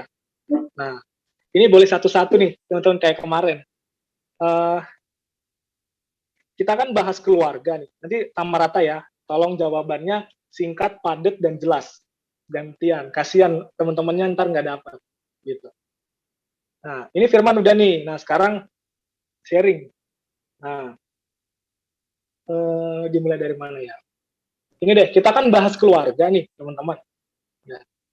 Teman-teman, saya kasih waktu berpikir, ya, 1 menit, 2 menit, 1 menit aja deh. Ya. Biar jawabannya nggak terpengaruh sama temennya ya, gitu. Kayak tadi ya, maaf Yehuda terpengaruh sama Kak Alvin gitu. Kalau sekarang saya kasih waktu berpikir supaya teman-teman jangan terpengaruh. Jadi udah paten jawabannya. Nah gini, keluarga. Gampang kok. Apa sih yang teman-teman harapkan dari sebuah keluarga? Ya, teman-teman mengharapkan keluarga yang seperti apa? Udah. Gitu. Pikir 1 menit, dimulai dari sekarang, biar nggak terpengaruh jawaban teman-temannya. Ya. Teman-teman mengharapkan keluarga yang bagaimana? Gitu. Mungkin nggak usah terpengaruh sama firman yang tadi. Bebas. Gitu. Iya, yang Raffles harapkan, keluarga yang Raf mau itu keluarga yang bagaimana? Atau yang kayak Dewi mau itu keluarga yang bagaimana loh? Modelnya. Ya. Keluarga yang mengasihi, Kak. Nah, itu mah abstrak. Yang spesifik dong. Atau keluarga yang cinta Tuhan. Nah, itu mah abstrak. Gitu. Yang lebih ini dong, yang lebih unik, ciri khas. Gitu. Coba, ayo, 1 menit. Keluarga abstrak. Keluarga Gen Halilintar aja sekalian. 1 menit, boleh gitarnya. Ini kita sharing ya. Saya minum bentar. Hangat. Ya, panas ya? Hangat. Hangat ya. Membakar lemak-lemak dalam tubuh. Panas lah. Hangat dong. Panas tau. Pokoknya tak hangat. 1 atau 2 menit. Ya, patenin dulu jawabannya. Biar nggak terpengaruh. Dah, waktu habis. Oke, dimulai dari... Raf udah pikir belum? Raf udah pikir belum? Nggak boleh pikir dulu. Nggak boleh pikir dulu. Kalau udah 1 menit loh. Udah 30 detik. Biar jangan terpengaruh aja sih jawabannya sama yang lain.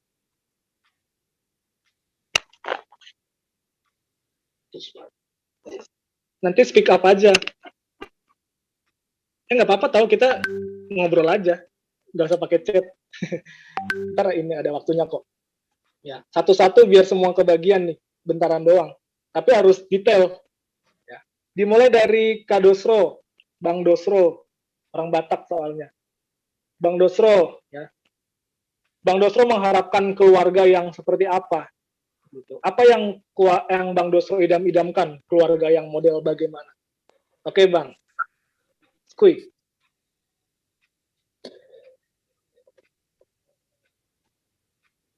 Skuy. Ya, harapan keluarga yang mengasihi Tuhan, mengenal Tuhan, dikasihi Tuhan dan mengasihi Tuhan. Ya, kenapa milih jawaban itu, bro?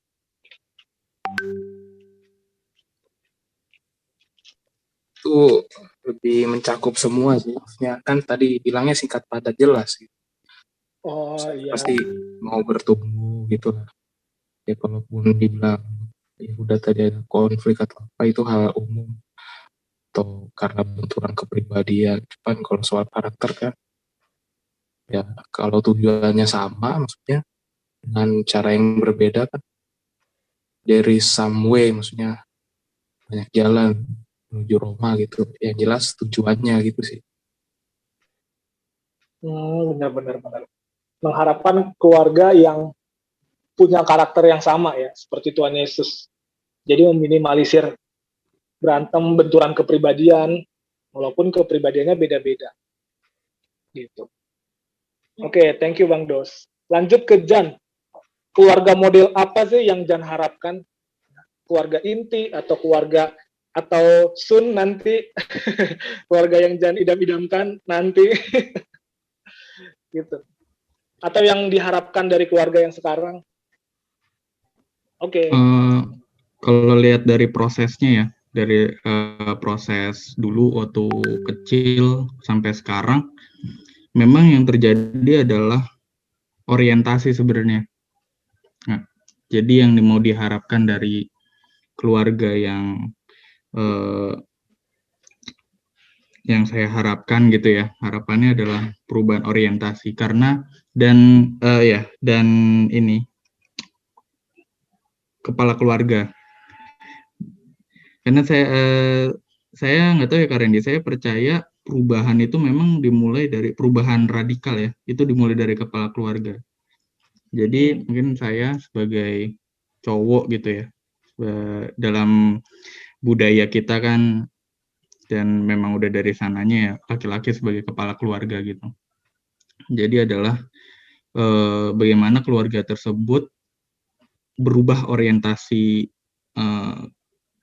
atau visinya ya, jadi mengutamakan visi Tuhan gitu. Karena dari situ nanti berubah gitu, dari cara pandangnya, cara mendidik anak, cara komunikasi, cara membagi waktu, cara semuanya gitu. Karena mindset perubahan itu lebih radikal dimulai dari kepala keluarga. Jadi kalau nanti saya berkeluarga, saya harus berubah dulu gitu, karena saya punya tanggung jawab gitu.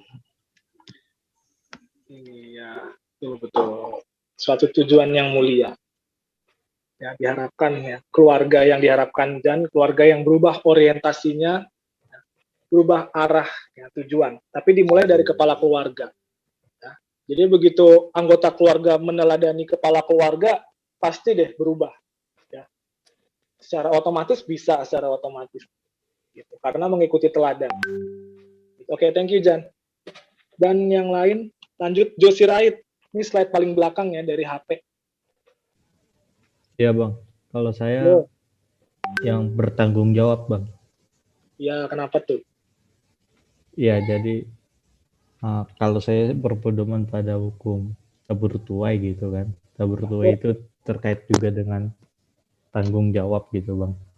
Jadi kita selama di dunia ini juga harus bertanggung jawab dalam pekerjaan kita, studi kita yang masih sekolah. Ini kan keluarga saya ya Bang ya. Iya. Studi menyelesaikan dengan baik, pekerjaan diselesaikan dengan baik, sama bertanggung jawab dalam ya, jadi ngurusin diri dulu masing-masing gitu, tanggung jawab diri masing-masing di dalam di dalam ya di dalam tanggung jawab apa namanya kayak pekerjaan gitu ya. Terus sama bertanggung jawab juga dalam kehidupan rohani masing-masing anggota keluarganya gitu Bang. Jadi bertanggung jawab bagaimana agar bisa membangun hubungan dengan Tuhan secara pribadi antar anggota keluarga gitu. Jadi anggota keluarga itu membangun relasinya dengan Tuhan gitu, bertanggung jawab. Karena kita kan makhluk ciptaan gitu Bang. Jadi kita harus sadar dan harus sadar betul bahwa emang kita harus bertanggung jawab gitu ke pencipta kita gitu. Apa yang kita lakukan gitu. Gitu sih Bang. Keren. Thank you, Jo. Semoga nanti Sun keluarganya juga begitu. Siap. Keluarga Jo, siap. Canda deh. Oke, thank you, Jo. Sekarang slide sebelumnya itu Raffles. Raffles lah. Itu gambarnya Raffles tuh. Lagi di pohon-pohon. Ya. Ini di slide HP abang loh. Sekarang Raffles. Raff mau keluarga yang bagaimana? Kira di sini. Ya, orang-orang ya semuanya mengharapkannya keluarga yang inilah Bang, yang pemikiran sama Tuhan juga, kayak Raf lah sebagai anak, kayak nurut sama orang tua, ngelawan orang tua juga, kebahagiaan orang tua, walaupun sekarang Raf masih belum sebagai bahagiain mama, ya walaupun papa juga udah nggak ada ya, Raf mau berusaha tetap mau bahagiain orang tua sama Tuhan juga gitu Bang. Itu mengharapkan keluarga yang itu satu pemikiran sama Tuhan juga, keluarga yang harmonis Bang. Oh, sepemikiran dan seperasaan. Oh iya. Tentunya dipatokin sama Tuhan ya. Targetkan ke Tuhan. Ya, thank you Raf. Siap. Lanjut Brother Alvin. Gimana nih? Keluarga yang diharapkan. Keluarga yang diharapkan ya, berdasarkan perenungan 1 menit tadi, ditambah menit-menit yang kemudian, ada 2 sih bagi aku. Yang paling utama adalah tidak pernah ada keluarga yang sempurna ya. Di dunia ini nggak pernah ada keluarga yang sempurna. Tapi diingatkan dengan sebuah lagu, harta yang paling berharga adalah keluarga, dari Keluarga Cemara, seperti itu ya. Tadi aku remind itu, dan karena tidak ada yang bagi saya, karena tidak ada keluarga yang sempurna, jadi yang paling utama di dalam keluarga itu kita harus punya priority. Yang saya rindukan adalah keluarga yang punya prioritas Yesus ada di tengah-tengah keluarga itu. Jadi prioritas utamanya adalah Yesus di dalam keluarga itu. Kenapa? Karena keluarga tidak sempurna, kita butuh pribadi yang sempurna.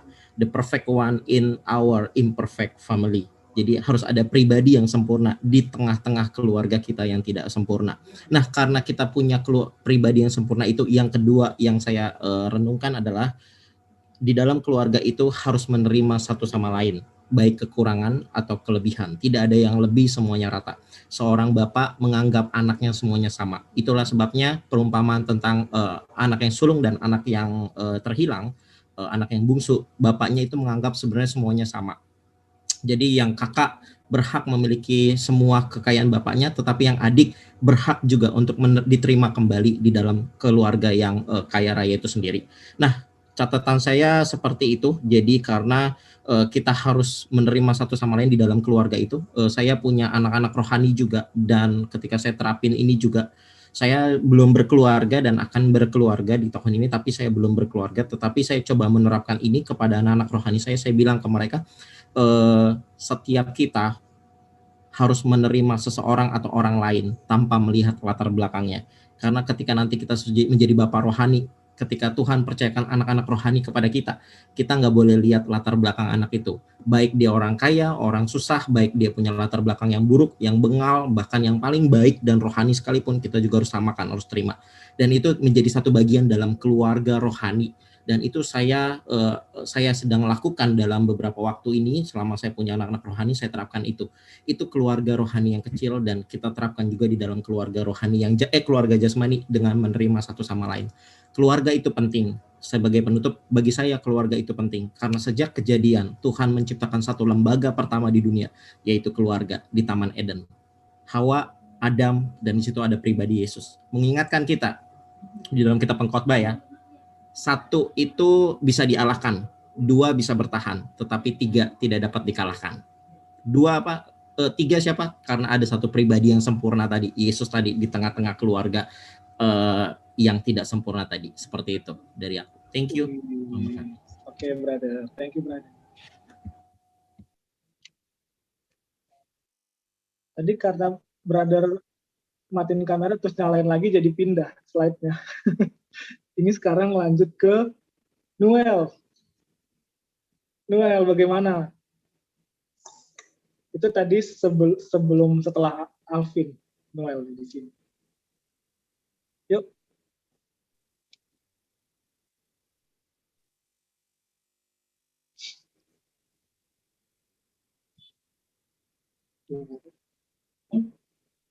Yuk.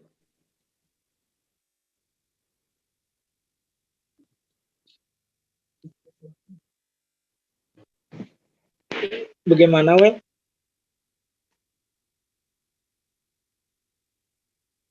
Tes. Ya, dah, oke. Benar, tadi saya ngomong di mute ya. Udah. Udah ngomong panjang lebar tadi. Oh, Oke. tadi urusan jemut loh. Lanjut. Nah, jadi oke. Kan kalau bicara tentang keluarga yang ideal ya, yang pasti kan itu tentu dong udah bakal jauh dari pembicaraan mengenai Allah itu pribadi Allah yang berada dalam keluarga kita kan. Nah, dengan rincian yang lebih jelas lagi gitu, keluarga yang tentunya diinginkan oleh saya secara pribadi ya, yang lebih menjurus lagi itu adalah keluarga yang bersama gitu kan, yang dalam setiap langkah, dalam setiap itunya tuh selalu apa ya, melangkahnya bersama tuh dalam pengertian gak terpisah gitu lah secara fisik atau gimana gitu kan, kalau berdasarkan pengalaman pribadi ya gitu. Jadi keluarga yang bagaimana, Mel? Singkatnya? Secara singkat, intinya Satu kalimat. Oke. Satu kata deh. Bersama. Keluarga yang bersama. Oke. Siap. Thank you, Noel. Selanjutnya, Kak Putri. Bagaimana, Kak Put? Aku ya? Iya, yang diharapkan. Nah, kalau dari aku berdasarkan pengalaman ya, keluarga yang aku harapin sih keluarga yang tentunya bisa jalan bareng, terus punya hubungan sama Tuhan, supaya masing-masing anggota dalam keluarga itu bisa nemuin fungsinya, perannya dalam keluarga tuh harus seperti apa. Misalkan sebagai seorang bapak, ibu atau anak gitu, jadi bisa tahu perannya itu untuk apa, selain untuk mengisi hubungannya sama keluarga, anggota keluarga itu sendiri, dia juga tahu apa yang Tuhan mau dalam hidup dia yang harus dia lakuin gitu. Kedengeran nggak sih? Kedengaran. Oke. Thank you ya Kak Put. Next dari Dewi. Nah, habis itu langsung slide pertama nih. Masuk Dewi. Keluarga impian, bagaimana Del? Yang sama-sama belajar sih. Belajar meneladani Kristus ya dalam kehidupan kita. Dah, itu dong. Oke. Belajar ini soalnya sebanyak sih, menyangkup semua. Belajar saling mengasihi, belajar saling kebersamaan, belajar saling memahami satu sama yang lain. Karena kan kita hidup di dunia ini untuk belajar, untuk selalu belajar hingga kita tahu kan nantinya kita belajar, akhirnya kita tahu mana kebenarannya. Kebenaran ternyata ada di Tuhan Yesus, jadi kita harus ngikutin Tuhan Yesus. Sama-sama belajar ya. Oke, thank you Del. Dan yang kedua terakhir, Yehud.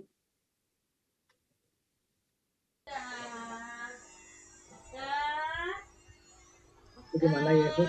Oke, kalau dari aku Ya. Kalau dari aku, yang paling aku harapkan dari keluarga sebenarnya adalah yang tadi sudah aku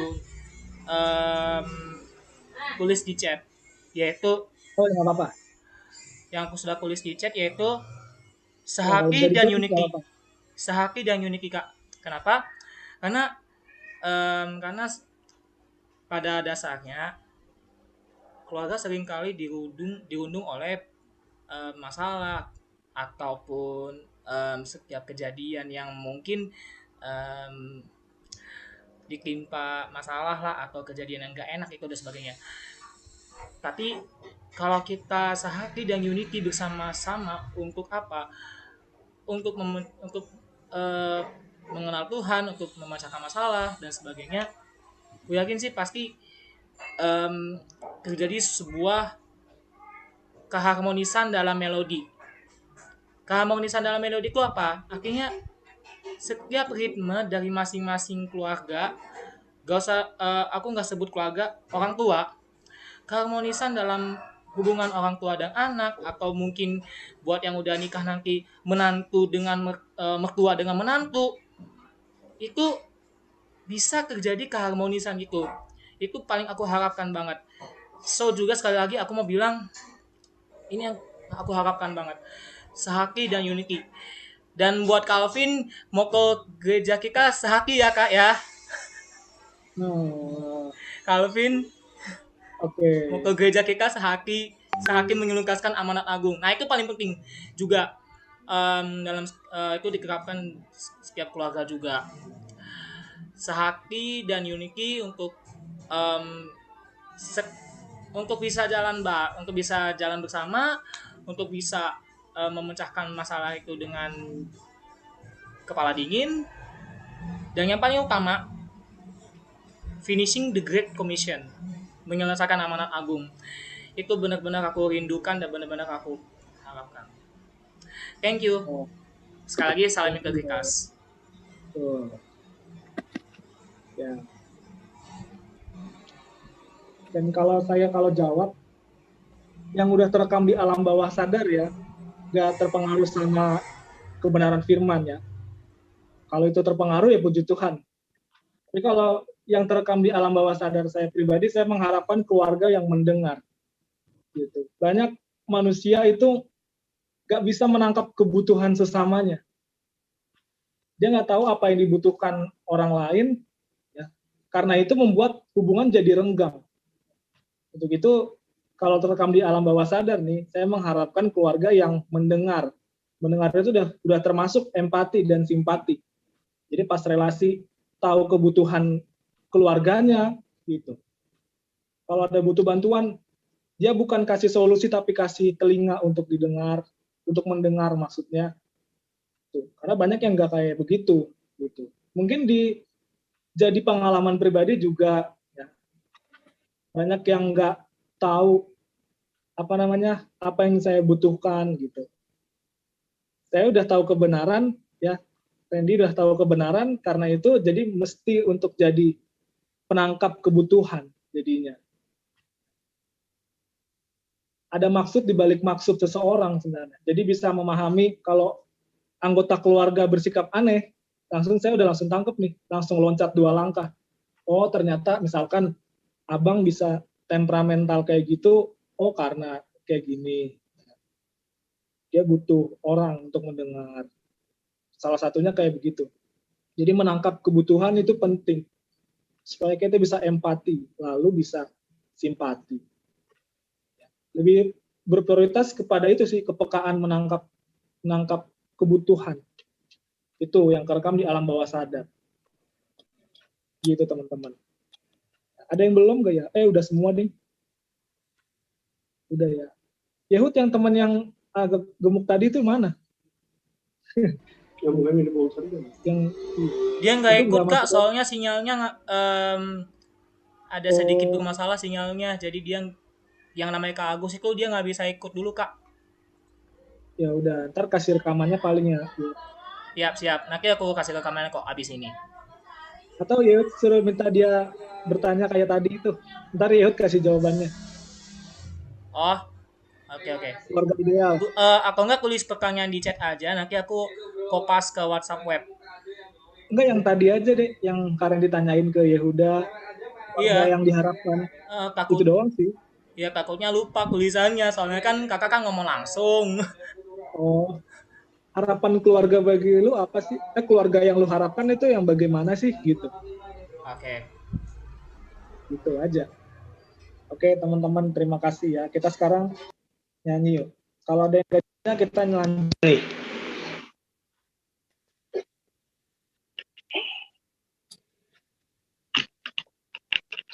Lagu tadi nggak apa-apa ya? Cocok nih, bilakah ku diam di sana. Tolong liriknya di-share.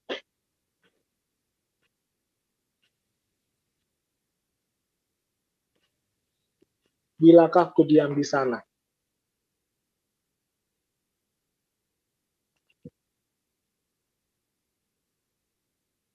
Nanti minta tolong Dewi doa tutup ya, Dev. Doa tutup. Bilakah ku diam di sana.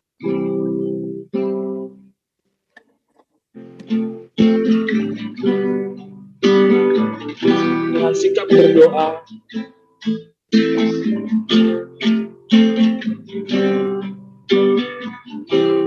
bilakah ku pandang wajahmu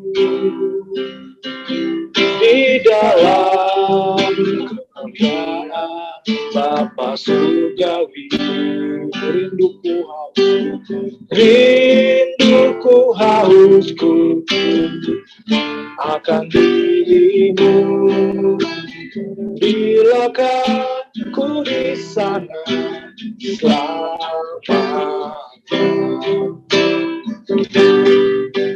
Bilakah usai pelayananku ketika di depan tata suci kau panggil namaku, nama yang baru. Bilakah ku di sana selamanya. Kau janjikan langit baru. Kau janjikan langit baru dan bumi yang baru, di mana tiada air mata, duka cita. Aliran air kehidupan mengalir dari tatamu, keteduhan sempurna abadi. Bersama orang kudusmu, sujud menyembah selamanya. Rinduku harusku, bilakah ku diam di sana bersama orang kudusku, tapi sungguh lagi bersama orang kudusku. Kami mau menyembahmu Tuhan, sujud menyembah selamanya. Rinduku harusku, bilakah ku diam di sana. Rinduku hausku, sekali lagi katakan. Rinduku harusku, bilakah ku diam di sana.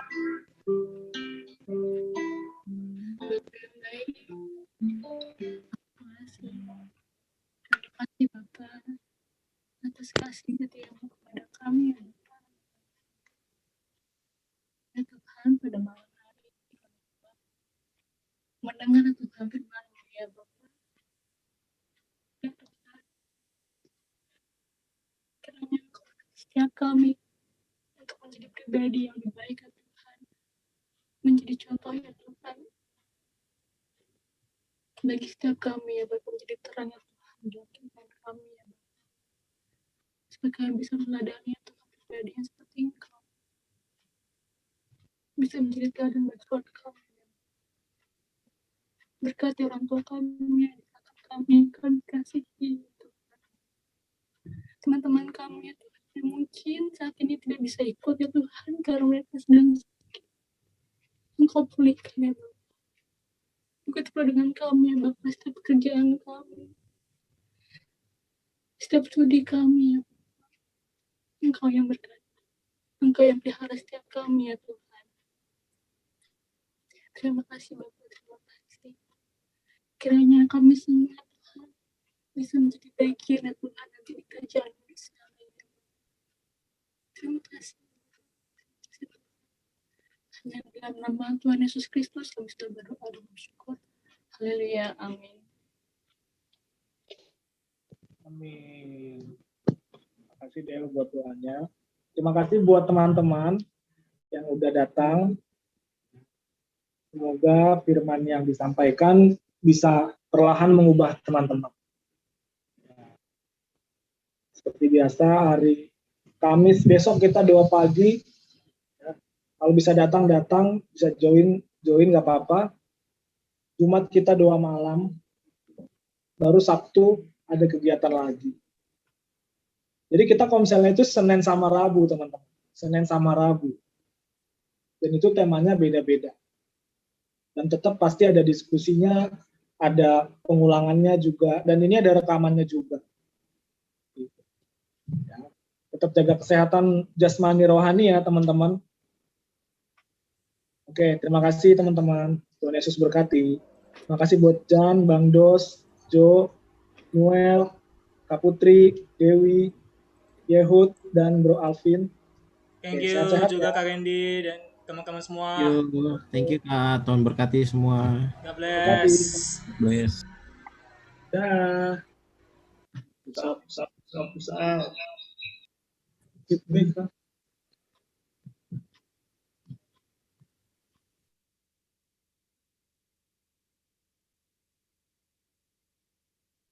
Yo.